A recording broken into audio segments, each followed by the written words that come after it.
Assalamualaikum warahmatullahi wabarakatuh. Hamdan wa syukronillah, salatan wa salaman ala rasulillah. An Abdullah ibn Umar radhiyallahu an qala Rasulullah sallallahu alaihi wasallam, la'natullah ala rashi wal murtashi, rawahu Ahmad. Dari Abdullah bin Umar bahwasanya Rasulullah bersabda, laknat Allah bagi pemberi suap dan penerima suap. Hadis ini diriwayatkan oleh Imam Ahmad. Kemudian kita juga menemukan hadis dari Abdullah bin Umar bahwasanya Rasulullah melaknat, la'ana Rasulullah ar-rashi wal murtashi. Rasulullah melaknat pemberi suap dan penerima suap. Ini juga diriwayatkan oleh Imam Ahmad. Dua hadis ini menjelaskan betapa tercelanya, betapa kejinya perbuatan suap menyuap itu, karena mendapatkan laknat dari Allah dan laknat dari Rasulnya. Bagaimana tidak, dengan sebab suap menyuap, seseorang itu bisa mengambil hak orang lain. Karena dia bisa memberi dengan jumlah yang banyak, dengan jumlah yang besar, maka posisi seseorang itu bisa digesernya. Hak orang lain itu bisa diambilnya dengan sebab dia bisa memberi banyak dan besar. Maka hak orang diambilnya. Orang itu menjadi tergeser. Orang itu menjadi terlempar dari yang seharusnya didapatkannya. Berarti dengan sebab suap menyuap, maka seseorang bisa mengambil hak orang lain. Dengan sebab suap menyuap, maka seseorang itu bisa membuat kerusakan di muka bumi.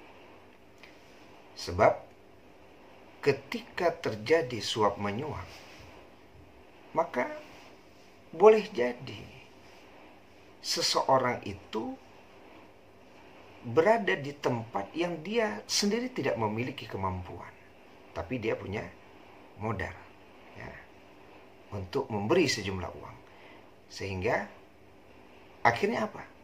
Dia berada di posisi yang sebenarnya dia tidak memiliki kemampuan. Dan ini berbuat kerusakan. Idza wusidal amr ila ghairi ahli fantaziris sa'ah. Apabila sebuah urusan diserahkan kepada bukan ahlinya, maka tunggulah kehancurannya. Dia bukan ahlinya, ya, dia tidak punya kemampuan di bidang itu, tapi dia punya banyak duit. Dia bisa suap. Akhirnya apa? Dia berada di posisi yang dia sendiri tidak memiliki kemampuan. Berarti orang tersebut sudah berbuat kerusakan. Nah, ini sangat tercela. Dengan sebab suap menyuap, maka kebenaran itu bisa tertutup.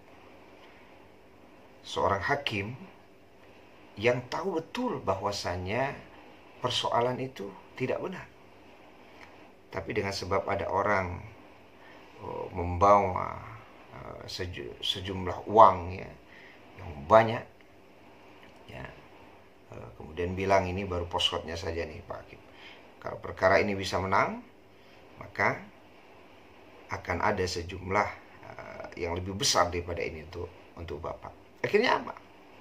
Seorang hakim memutus perkara, ya, sesuatu yang benar menjadi salah, atau sebaliknya yang salah itu bisa dibenarkan.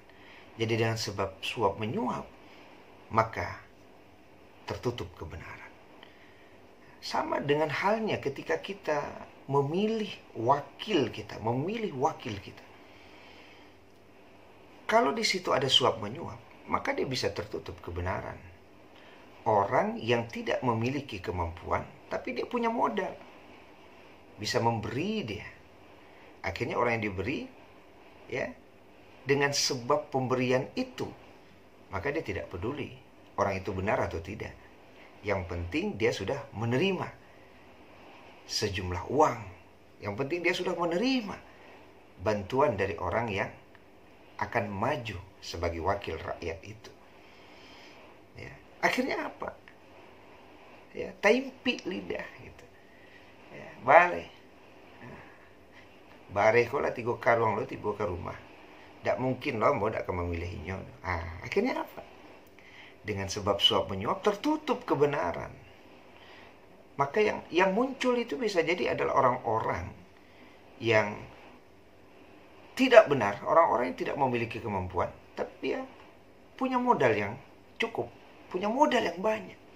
Sementara ada orang-orang yang memiliki kemampuan, tapi karena tidak memiliki modal, maka dia tidak dipilih oleh masyarakat. Kadang-kadang masyarakat kan begitu juga dia. Kalau ada orang-orang yang kemudian datang kepada mereka, menyampaikan visi misi, tapi tidak meninggalkan uang, apa kata masyarakat? Itu lo gak dipilih. Lo gak jadi wakil rakyat. Ya, magi aja nak mau pilih. Itu lo kawak pilih. Nggak usah saya pilih aja. Nah, jadi masyarakat sendiri mau pula deh. Ya, agar orang kemudian memberi kepadanya. Tidakkah dia takut bahwa ini bisa terjebak dalam perbuatan yang disebut dengan suap menyuap, ar-roshi wal murtasi. Orang yang menyuap ya dan disuap berarti adalah orang-orang yang dilaknat Allah dan dilaknat oleh Rasulullah. Maka jangan sampai kita terjebak dalam perilaku yang mendatangkan laknat Allah dan mendatangkan laknat Rasulnya. Na'udzubillah, summa na'udzubillah. Wallahu a'lam bissawab.